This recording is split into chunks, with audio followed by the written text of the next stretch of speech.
been to Minnesota in probably 20 years. Bring gas. Welcome to Flagrant Howls, a Minnesota Timberwolves lifestyle podcast.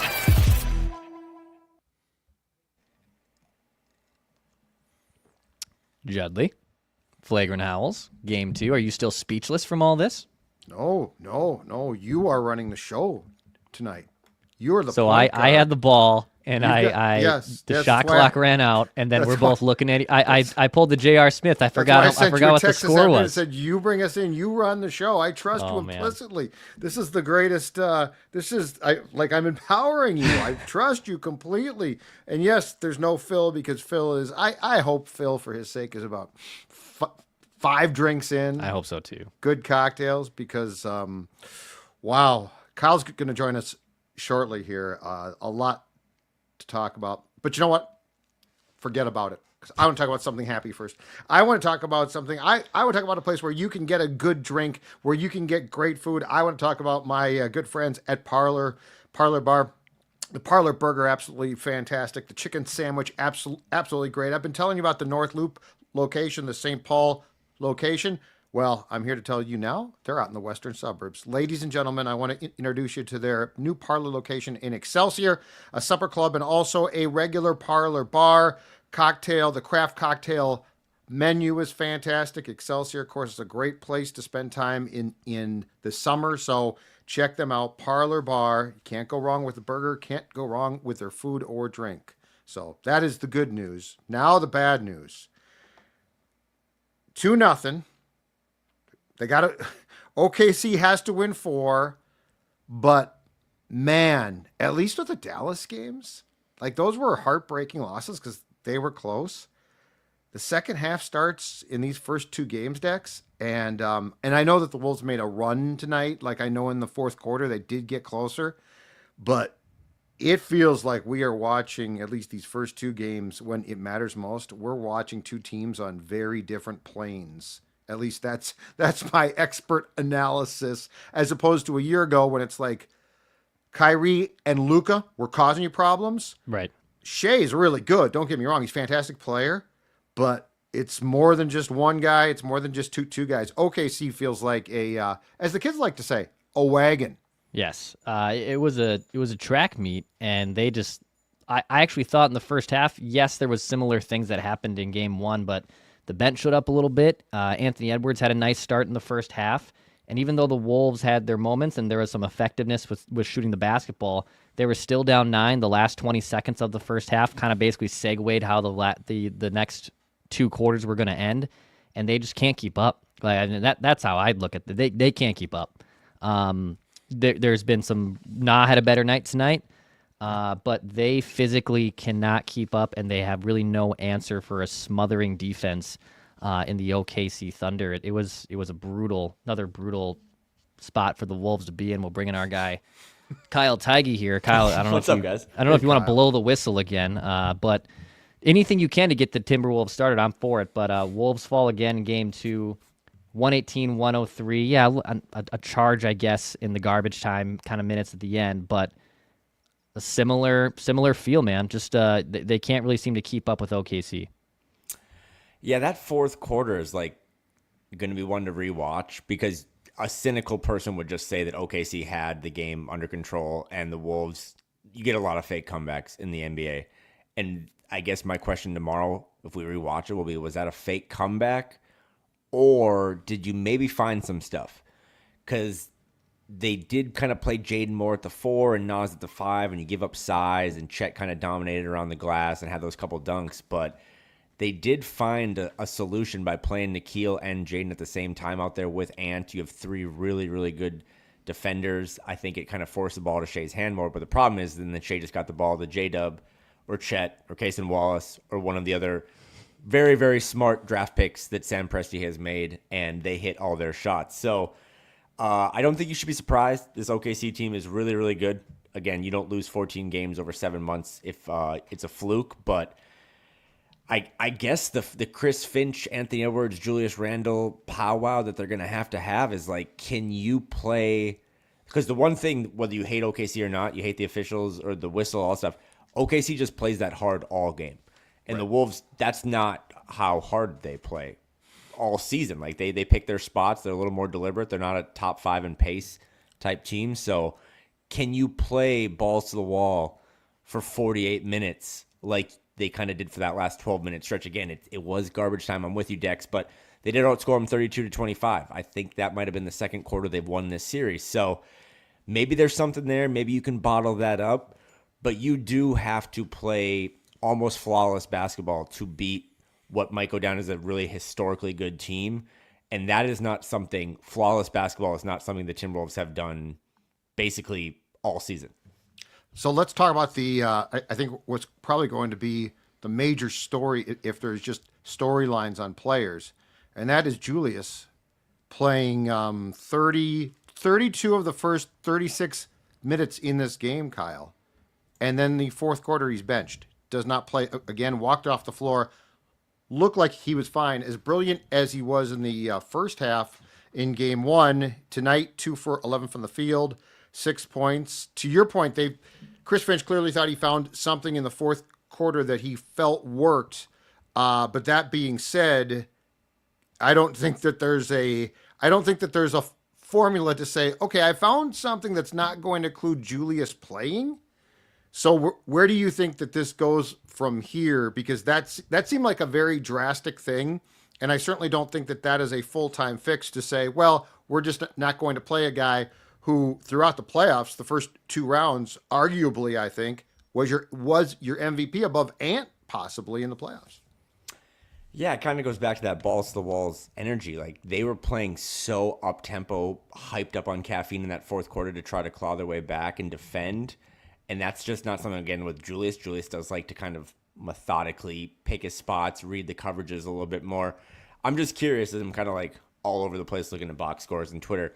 If you had to say, like in game 3, we need to be better on the offensive side of the ball or the defensive side of the ball to try to win a game, what would you guys say? Like, what do you think needs to be the focus in game 3, defense or offense? Because that will answer my Julius question. Probably. Well, I mean, they can't keep up. So, can you even slow them down? Like, I thought in the first half, Kyle, like there was moments there where like things were looking good, but just looking at box score stuff, like Dante again minus 27, which was horrendous. I agree, Vinny. Anthony Edwards another like 32 points, but also minus 22 on the court.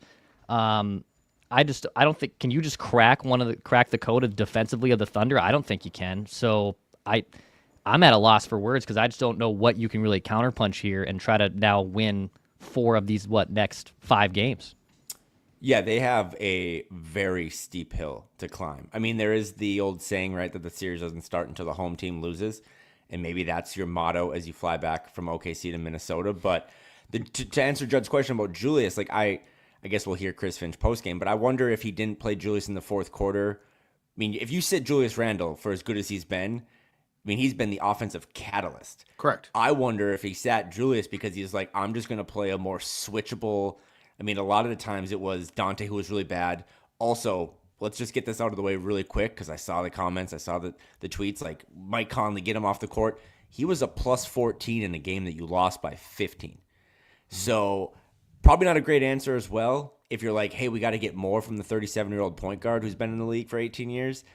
But they probably got to get more from the 37-year-old point guard who's been in the league for 18 years because he was maybe their like calmest, coolest cucumber out there. But I think, Judd, to bring it all back, I think they sat Julius because Finch wanted to have a better switchable defense, and it kind of worked.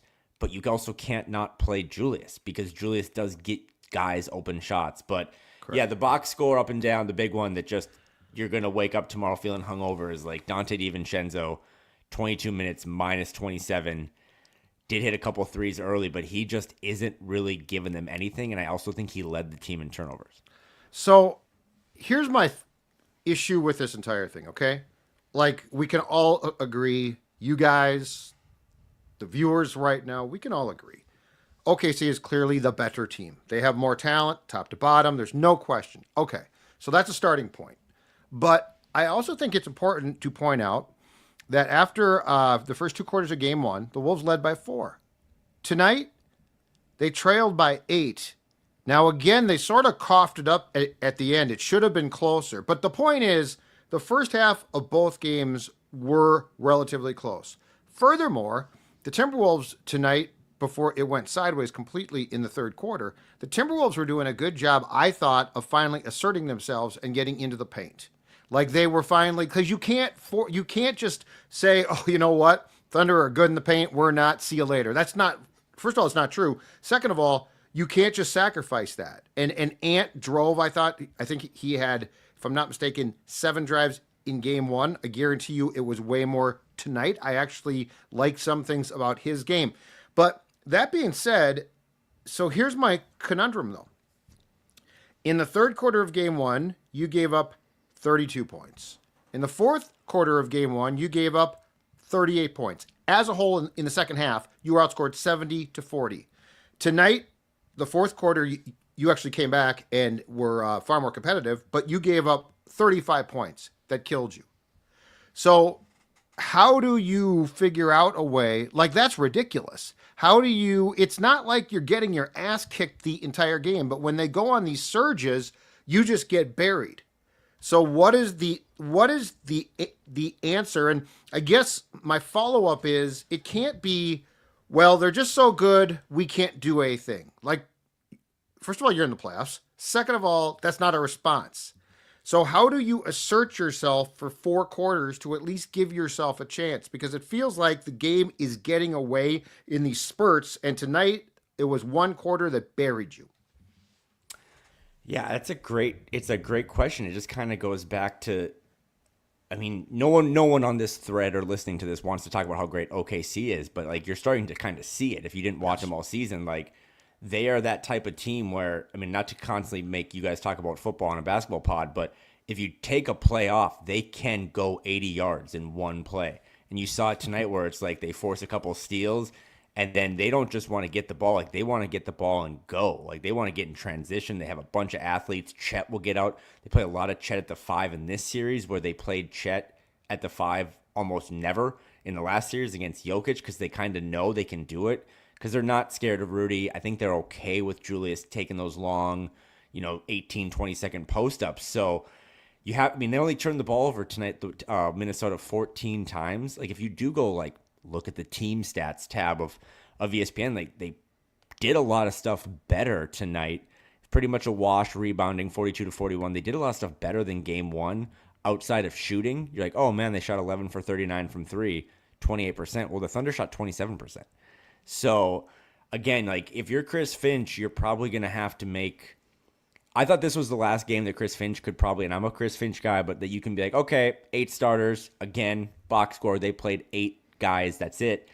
I do wonder if in game 3 you might have to pull a lever of like, hey, Dante, like we got you signed on a team-friendly deal for a while, and I don't know, like you like it here, but you're kind of stuck here. Like we might have to go to another angle because you can't, I mean, the Dante stuff now is to the point where maybe he'll shoot himself out of it next season, but you can't throw him back out there and get another 22 minutes and a minus 27. Like he is leaking points on both ends of the court, offensively and defensively. So it might be a Terrence Shannon Jr. moment. Maybe you pull the Jalen Clark thing. I don't think the rookies, by the way, or the young guys are like the answer to beating one of the best NBA teams of all time. Historically, I don't think Rob Dillingham would have done great tonight against one of the best defenses I've ever seen. But yeah, Judd, that third quarter used to be a bugaboo for the Timberwolves back in the day, and it's kind of been a bugaboo in this series again. They can't let go of the rope. They can't give up 3 straight possessions that are turnovers or bad shots or whatever, because the Thunder will take those 3 possessions, get 8 points, and then it's just kind of over. I mean, is this as simple as they do bench Dante DiVincenzo? Like, is this too reactionary to say after 2 games? And forget the 2 games. He hasn't been able to find his shot throughout the entire playoffs, despite, getting through 2 teams in 10 games. Is there a world where Dante sits on the bench the entire time in game 3? And it is a big ask to ask, like, hey, Jalen Clark now and Terrence Shannon Jr., Rob Dillingham try to absorb something of 20 to 30 minutes as a trio. Is there a world where he is just benched for game 3 and back at Target Center? You can't say no because he did it with Julius. Like he just benched Julius for the fourth quarter, and I think Julius is kind of like one of his guys. But I don't know how you don't Dex, like if you think you have another option, I mean, I don't think Dante's going to not play in game 3. I think he's going to get his usual sub in 7 minutes into the first quarter. But if you just don't see, he's not giving them anything defensively, and he's in the Jaden McDaniels camp right now of I'm so frustrated, I want to fight someone, but he doesn't have a 6'10" body with a 7-foot wingspan to push people over. So I do wonder, at some point, the thing about Chris Finch, and this is a big moment, and maybe we can go here. Like, this is a big moment for Chris Finch, who is not going to get fired if they lose this series or whatever. Like, he's going to be there next year. But he was always way more patient than the three of us and Phil and everyone else that covered the team. And it always paid off for him. Like, he was way more patient with Julius than we were, and it worked out. He was way more patient with the Rudy Carl thing. He's been way more patient. You don't have that runway to land that plane anymore. Like, you might have your season end on Memorial Day if you can't figure out a way to get game 3 and try to get game 4 this weekend at home. So correct. There's not as much time for Chris Finch to do what he does best and be patient. Like, he might have to, and Chris Finch hates to panic, but you have to panic now because you have to win 4 or 5 against the best team in the league, and you're going to have to do it probably playing basketball differently, because we learned tonight and we learned 2 nights ago, you can't win this series against this team playing your style of basketball. Like, that fourth quarter when they went really small and Nas is at the 5, we rarely saw that. That's different. You're going to have to completely redo your menu here if you're going to try to cook this thing out at home. So I would say this about Finch, though. Benching Julius is for him panic.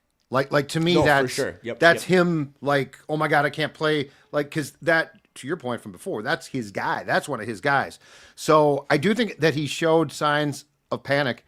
I also think that when you and Finch and the team go back and watch this game tomorrow on film, the thing that's going to drive you crazy too is the missed opportunities tonight. The missed opportunities were ridiculous. Again, yeah, the game got away from you, but you also, and OKC's really good, but you allowed that. And I've got one written down here. When OKC had a substantial lead and the Wolves started to chip away, and they had a chance to get within, in the second half, 9 points, and they throw the ball away. OKC steals it, goes down and gets a basket, and now we're back at 11 points, and then it's 13 points. But if you go back, I mean, I've got a bunch of them here. There were tonight opportunities for you to sort of grab hold of the momentum of that game. And I agree with the folks that say momentum is not a thing from game to game, but within basketball games, it's all swings. And the Wolves had their chances, and unfortunately, they just flubbed them. They blew them, and it's maddening to watch because it is the definition of the type of thing when you're playing a team that's this good, you can't afford that. So it absolutely drives me crazy, and I think it's going to the team as well. When you watch film, like, there's all of these moments, right, where you have an opportunity to sort of grab hold. And I'm not saying that you win the game, but I'm saying that the game has a very different flavor or reflection. And the Timberwolves simply far too often, until they were trying to come back, which I'm with you, it's always sort of sketchy about, are you really trying to come back, or is the pressure just dialed down now? But when the pressure was on, their inability to seize the game was really, really frustrating to me. I saw this, it's courtesy of our friend, Real Super Dave on Twitter. OKC's big 3 of SGA, Holmgren, and J-Dub scored 86 points on 55% shooting, and also combined for just 4 turnovers. Again, that fourth quarter, if you just want to throw it away and said OKC knew they were going to get to the finish line, and this wasn't that February comeback that the Wolves had. Like, they knew that this was in the bag. One of the guys I just thought played really well in that fourth, even though he didn't hit a 3, and he hasn't hit a 3 since, I don't know, Obama was in office, is Naz Reid. But I thought he fought a little bit, and it would be interesting to see in game 3 at home, like the Wolves' big 3, because at some point we'll have big picture talks and we'll have an off season. We'll talk about all this stuff. Like, there does come a kind of a pride moment. And I thought, you don't want to see someone like Jaden McDaniels, who has a temper, push Shea down. I think you saw in the replay that he was just fed up of getting his arms kind of jerked around. But I thought Jaden played awesome. Like 22 points, 4 of 8 from 3. I think all 4 threes that he missed probably were corner threes, which is just not his spot. But there does kind of come a point where it's like a pride thing. And like we're not really comfortable going 110% endurance and speed and sprinting, but we got to do that to fight back. And the Wolves' big three of like Nas, Jaden, and Ant had like 64 points. So the Thunder have out-executed them, out-coached them, out-big three'd them, out-defended them. But you still got 3 guys that are all 23, 24, 25 that are really good. And like at some point it is just kind of on though. I mean, Nas Reed needs to hit a 3. Dante DiVincenzo, like these guys, and Ant tonight had one of the wildest box scores I've seen. 32 points, 9 rebounds, 6 assists, 0 turnovers. That's awesome. Second worst, minus 22, and he was 1 for 9 from 3. He just hasn't really had that 3-ball cooking in this series like he did all regular season. He needs that to just kind of break and give himself a little space, because when he tries to get to the paint, and he can still do it with the best of them, there are 12 defenders there, and sometimes Rudy. Like, there's just way too much in the paint for him to navigate, and he's going to have to find that 3, and Nas is going to have to find that 3, and they're going to have to just kind of at some point say, we have to, as a trio, level up. I got a question for Kyle here, but by the way, a quick shout out to our friend Heather Barker at Exit North Star Realty. She's our Wolves super fan. She's a season ticket holder. She's also our real estate expert too. So they will be hosting a watch party for Game 5 at Savage Tap. It's a Wolves-friendly bar. That's a great place to watch Wolves games. There'll be food trucks, full bar, drink specials each quarter too, free raffle at halftime. Plus, if you have any of those real estate needs, you can talk shop with her and just go to her website. All the details are at wolvesrealtor.com. So if you're looking to buy or sell a house and you're looking to talk some Wolves, you can always do that with Heather. Go to wolvesrealtor.com to learn more.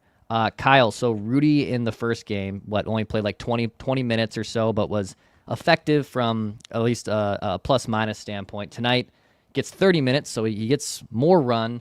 5 points, but -9 defensively. Like you brought up the fact that Mike was honestly a stabilizer, even though he wasn't bringing much offense or scoring, I guess, to the table.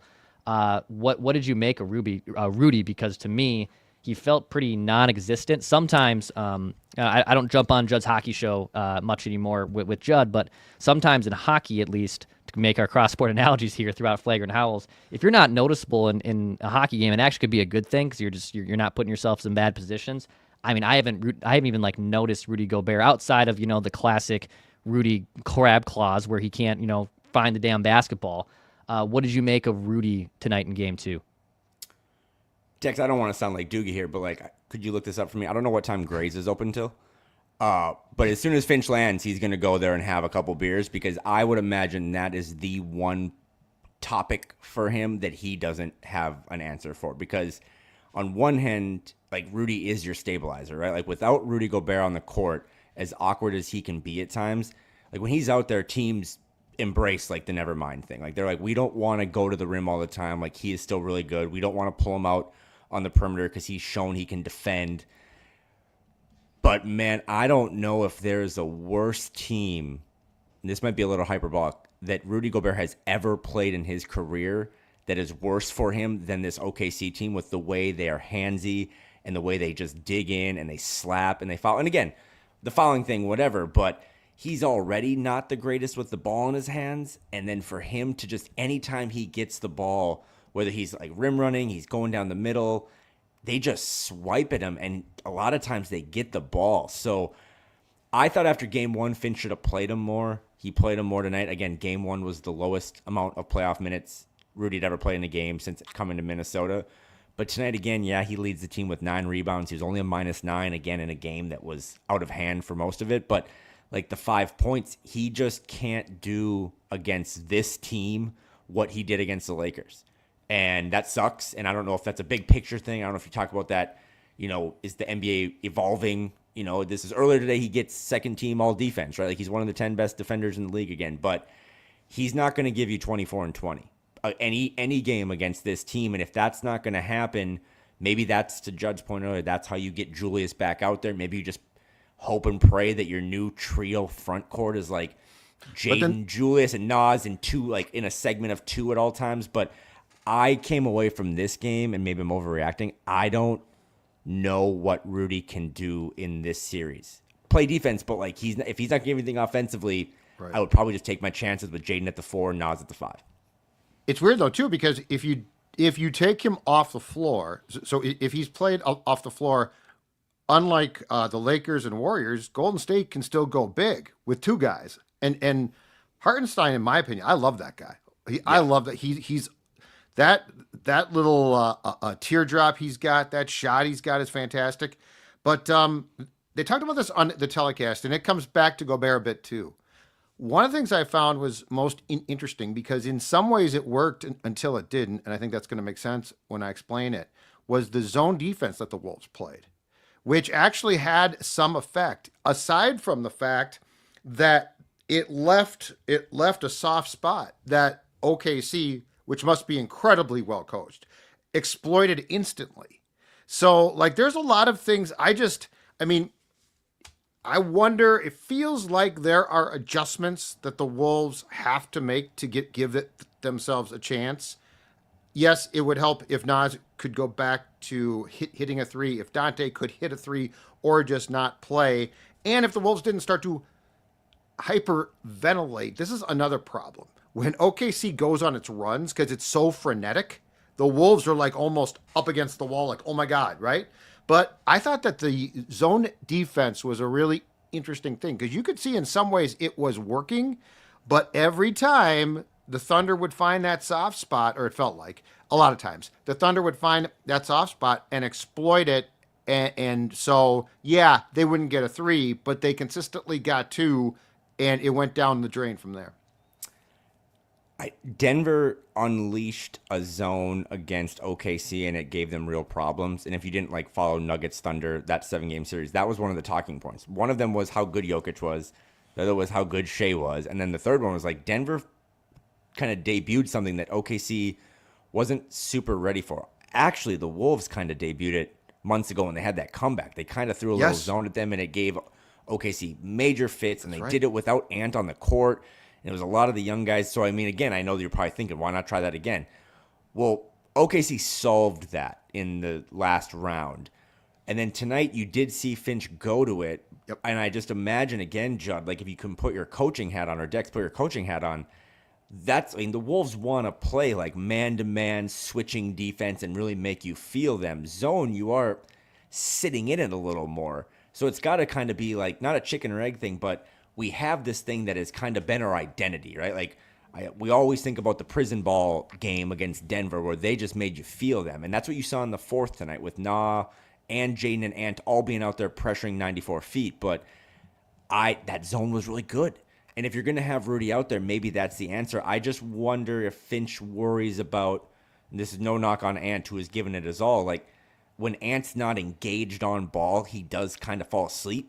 And if you fall asleep in the zone, that's how you crack it, and that's how it's an easy basket or an easy pull-up. And OKC's so good in the mid-range. Like, how many points did they have tonight just from like 15 to 18 feet? So I would imagine, yeah, Judd, you see more zone, and that's probably when Rudy's out there. But it is kind of damned if you do, damned if you don't right now. And I wonder if Finch, my thing I'll look for in Game 3 is, like, does he finally just start throwing more and more bleep at the wall to see if it sticks? Because if you're gonna go down with the ship with 8 starters, I think that's kind of a loser mentality. I do think you at least need to try some stuff that, yeah, maybe we didn't try it in the first 82 games, but we're gonna at least go down throwing every single punch we have. He has to. Like you can't roll the same 8 guys, same minutes plan again in Game 3. I mean, the only way that works, right, is if like the Wolves get off to a quick, great start at target center and you're basically on cruise control, which I sense no path or really realistic part where the Wolves are up 10 to 15 points for the majority of a first half, even on home court in Game 3. So it does come back to that. Kyle, with Ant last year, he talked a lot about, hey, I didn't know at the end of the Western Conference Finals about the conditioning factor, right? Like, this is a grind. Like, playing into late May is difficult.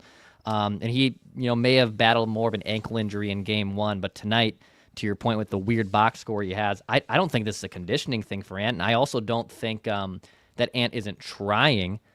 I more look at this as just, I think the Thunder are just a superior team, and it's hard to just say, well, I guess I didn't hulk up enough in time, and I'm supposed to be the superstar of the league. But I don't sense the thing from Ant where it's like, oh, is he sluggish or he's not taking this seriously? I think it's everyone, including Ant and everyone else around him, saying, man, we got to really go back to the drawing board here if we have any shot of trying to take this series back. Every time the Chiefs lose, Mahomes has to get some heat, right? That's just kind of like you're the quarterback. So I do think anytime like an NBA team loses, you probably try to look at the star player, the face of that team, and be like, okay, well, and that's fine. Like Anthony Edwards is so good and has become so dominant at age 23. Like you should criticize him. But Dex, and I know you weren't doing this. Like you guys, he played 40 minutes. He had 32 points, 9 rebounds, 6 assists against OKC, and he didn't have a turnover. Like outside of missing some threes, like I don't even know what else he could have done other than score more points. Right. And I would imagine when the data comes out of like the potential assists, the NBA tracks, like if he had 6 assists, I know 3 times he gave it to Jaden in the corner and Jaden missed. Like he probably could have finished with 32, 9, and 12. So I think it clearly wasn't a conditioning thing. He has reshaped his body in a year. That's not the thing. But he's just looking at a coverage. It's like it does become exhausting whether you want to say he makes a ton of money, even though a lot of that money now goes to charity because he gets fined every other day. Like, hey, if he gets past that first line of defense, Dex, there's just 4 other bodies there. And the last line of defense is this giant tree from, local Minnesota and Chet Holmgren. It's like going to block it. So it's got to be really frustrating to be like, I have to stack all these Jenga chips just to get 2 free throws and this is the part of it that they didn't lose game 1 because of the officiating, they didn't lose game 2. But if Ant's trying that hard and getting beaten up and all that stuff, and then you look on the other possession and Shea just kind of falls down, that's got to really start to take a mental toll when you're playing all these minutes and you're trying to like crack the code and the other guy just has kind of a cheat sheet. I think, and look, it's 2 games. OKC has to win 2 more to close out. Obviously, right now, it looks like they clearly will. But I do think that there is a conversation to be had if this continues too about the supporting cast. Like the Dallas series, you came away saying, man, Luka was great. Kyrie was great. Dallas was big inside, but I can sort of see it, right? Like but for this and that, this feels way more like Declan was saying, you've run into a juggernaut. And it's like, if this is going to be the juggernaut, you're going to have, and Tim Connelly, clearly not afraid of these discussions, you're going to have some hard discussions about what the surrounding cast is like now. Because 2 games into this series, I feel like, whoa, I didn't expect this. I knew that the Thunder were good. I didn't expect this. So I do think this series, if it continues anything close to this track, causes of some difficult discussions about what you need to do to possibly get where a team like the Thunder is. Yeah, I mean, I will be truly honest. I actually think they'll win game 3. Like, I think they will come out, and it might be still a gentleman's sweep, and we kind of saw that in the Dallas series, but I think they win game 3. But big picture, and this will kind of become the main point of the next couple months, and hopefully the ownership thing is resolved and then Tim Connelly's extended. But the last time the Wolves really got kind of thrown out of the playoffs was when they lost to the Grizzlies, and the theme from that was, we can't rebound. And Tim Connelly moved his family here, and within a month was like, let's go get someone who rebounds really well, in Rudy Gobert. And then last year, they lose to the Mavs in 5. CBA plays a role in this and stuff, but they go, you know what? We need more depth. We need maybe more volume shooting. We need more toughness. And he completely blows it up. I think the take that I've been holding on for these last couple of weeks is that if they lose this series, I think the thing you'll look at is that they don't have, despite Mike Conley tonight being a plus 14, he only had 3 points. Like, that's just maybe not what Ant needs as a running mate. Yep. And I wonder if this summer the next big domino for Tim Connelly will be finding another guard or someone that can put a lot of pressure. I mean, because when Shea tonight in that 4th quarter, they threw Jaden and not him, he was so comfortable getting off the ball and throwing it to J-Dub because he knew J-Dub could do a lot of what Shea does. Ant has really good teammates, but he doesn't have any of that, right? Like Jaden, Nas, Nikhil, like they're not a second like all-star. Like, they're really good players, but he doesn't have that all-star, especially with Julius is on the bench for all 12 minutes of the 4th quarter, and Julius is kind of just a big. So, and Dante's killing him. Like if should be Dante was Dante. Yep. producing Yeah. Great like point. he did for the Knicks in the playoffs last spring, I think our conversations would be different at this point. 100%. But I mean, he's been awful. Like that's the problem. He's been terrible. And so yes, when you look at what OKC's depth can do, and they're I guess complementary guys right now, it absolutely is something that the Wolves don't have. And the scary thing about Dante is his struggles in the playoffs didn't start in the past 2 games. Like he has been awful throughout the entire thing. So yeah, it's interesting, but boy, I sure feel like this is way more a slap in the face than Dallas was. As far as here's your reality, gentlemen. I'm with you on that. And like Dane Moore was talking about this the other day about with KOC from Yahoo. He's like, why do people hate OKC? And we all have that friend, man or woman or whatever, that just like, Saw this, yeah. they're like, you just get frustrated with them because everything they do is perfect. Like they're a dentist and they have a nice house and a lake cabin and they have 3 kids and the kids are well behaved when they go out for dinner and like they have a really thick 401k. Like that's OKC. Not like, anymore, they don't. Everything they do is really like you might get swept by this really good team that owns half of the draft assets in the entire league for the next 4 years. Like that is like we might be on the precipice here and everyone kind of hates OKC now because of how they play. This might be the new villain. Like you might be entering like that, even though it's a small market team and I don't know what there is to do in Oklahoma. Like that might be the new villain is OKC because they've done everything right and they've rebuilt this. I mean, they drafted the same guy that drafted Durant and Harden and Westbrook and then saw them all leave, found ways to every time like get those guys happy, get them somewhere else and find the assets to rebuild this thing. I mean, you think the Rudy Gobert trade is bad, which is, I think, idiotic. Go look at that Paul George, Shai Gilgeous-Alexander trade. Like they got 9 picks and they got the guy that got the MVP trophy tonight right before the game. That is one of the worst trades. And that's not even the worst trade in NBA history because 3 months ago, the team that spanked Minnesota a year ago traded Luka Doncic for 9 nickels. So I think the way this series ends, Judd, I don't think that's a hot take. Like the way this series ends, whether it be 4, 5, 6, or 7, will play a major role in how the Wolves respond this summer because this isn't a team that is going to take a step back. Like ownership, front office, coaching staff, like they want to continue to put Ant in winning situations. And that might be another blockbuster trade that we get 48 hours before media day. But I'm not there yet. Like I really do think they win game 3 and then maybe we'll see what happens on Memorial Day. But I think there's some stuff there. It's just how much more can you pull out of guys like Naz Reid, who I thought was good tonight, Nikhil was good tonight, but they haven't been good all playoffs. And then Dante, I mean, go look at his game. What's the best, off the top of your head, what's the best Dante DiVincenzo game that you can imagine? I think he's scored double digits once, I think, in now 12 playoff games. Yeah. It's just not good enough, and that should have been the outlet tonight when Ant needed someone, and he just didn't have it. All right, so Kyle thinks they'll bounce back in game 3. I don't like their chances. That's I really don't. I think this is potentially heading towards just not even a gentleman's sweep. I think this is headed towards a sweep. Even with home court advantage, not to be completely Debbie Downer, and I'm probably more echoing what a lot of Timberwolves fans are feeling right now after what they've watched through 2 games. I think they'd be lucky to win a game. Judd, I don't know what you think going into game 3 and 4 at a Target Center, but I don't feel good about this at all. Unless there is like this epic Chris Finch punchback counter pulling all levers things that happen. They can't run this 8-man rotation again in game 3, in my opinion, and expect to win.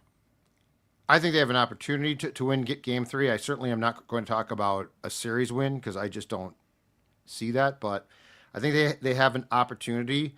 But I mean, the first thing is, like tonight, quit shooting yourself in the foot. Like you're not going to. This is a great team you're playing. And again, you had a chance to get within 9 in the second half when the game was still incredibly gettable. That changes things, right? And you throw the ball away. And I know that OKC forces that, and I know that they play at a frenetic style, a pace, which is great. But the reality is, you're an NBA team too, and you're in the playoffs. Denver, I like the Timberwolves more than I like the Nuggets. Now, they don't have, clearly, the Joker is the best player on those teams. But, Denver got them to 7 games. They punched with them.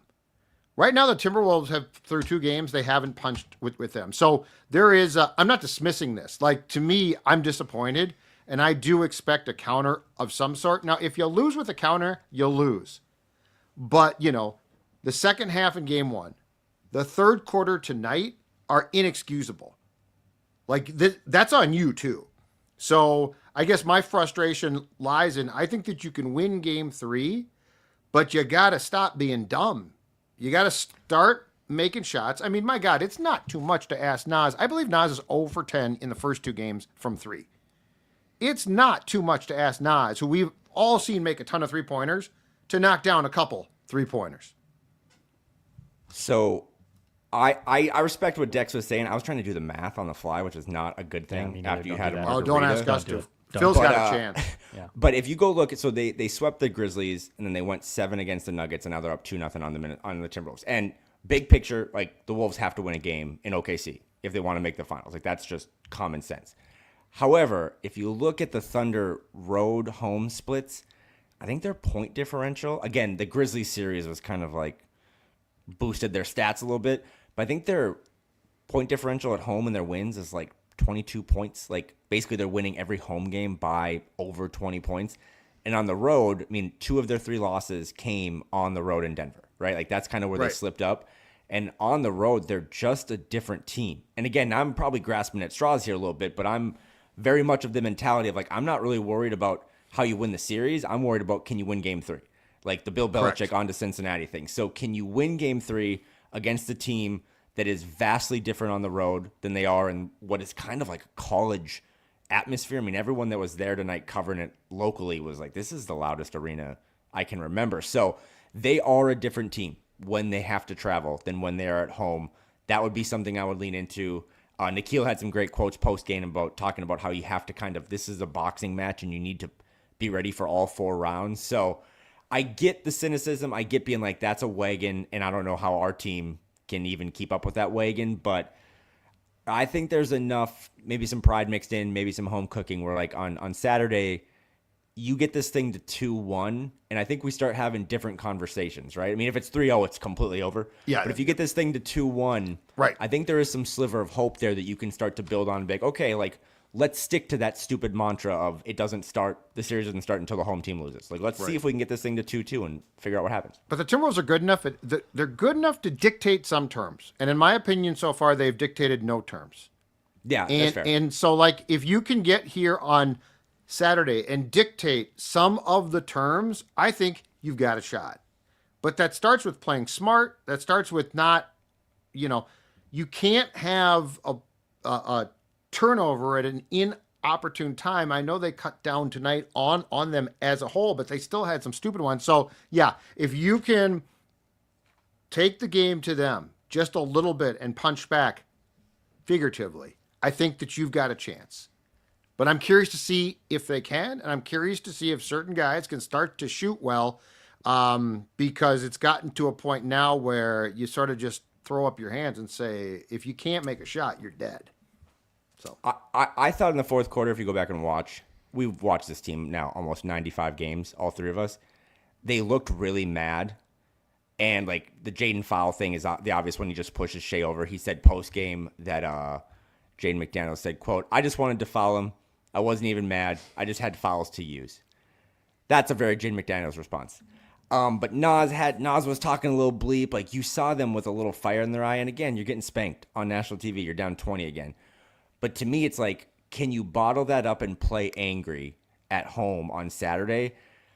I think they can. The problem is, can you play angry and smart? Right. And we've never seen, maybe in the Chris Finch tenure of this thing, is like, can you play angry and smart? Because if you can play angry and smart, you can win game 3. And then you can kind of turn up the heat a little bit and make it spicy on Monday in game 4. But I saw an angry team in the fourth quarter that gave you some life and made you feel some stuff. I mean, Judd, to your point, that was the first time I saw them like off the ropes, kind of punching back. Mm-hmm.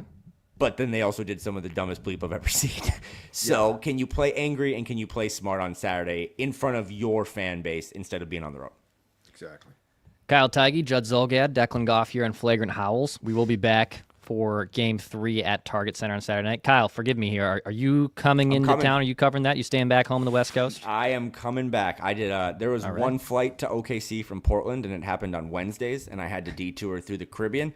So it's a lot easier to get to Minneapolis. I will be there Saturday night with you guys, and I'm excited. I know people are frustrated and they're over this, but one more game. Kind of see if they have one more fight in them. Yeah, it's conference finals. And see what happens. Absolutely.